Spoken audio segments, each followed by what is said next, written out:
Rapport de filature sur les contacts entre art officiel et art des fous. 1907.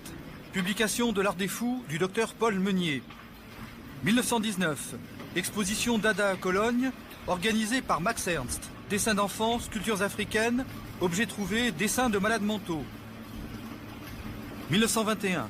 Un certain Walter Morgenthaler, médecin à la Waldau, publie Adolf Wölfli, un aliéné artiste. 1922. Un certain Hans Prinzhorn publie à Heidelberg son livre Expression de la folie, dans lequel on trouve deux artistes de la Waldau, Adolf Wölfli et Heinrich Anton Müller. En 1922, le peintre Max Ernst emporte le livre de Prinzhorn à Paris. Parlant allemand, il est le seul à pouvoir lire le texte.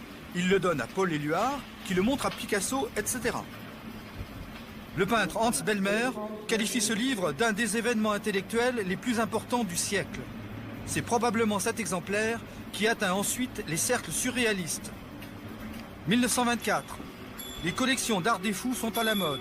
Jean Dubuffet reçoit de l'écrivain suisse Paul Budry le livre de Prinzhorn. 1928. À Paris, exposition d'œuvres de malades mentaux à la galerie Vavin.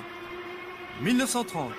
Exposition L'art et les maladies mentales au musée d'art et d'histoire de Genève avec des travaux de patients de la Waldau. Réaction violente de la presse. 1945. Jean Dubuffet est invité par Paul Budry de l'Office national suisse du tourisme. Il découvre les collections des asiles de Berne, de Genève et de la prison de Bâle.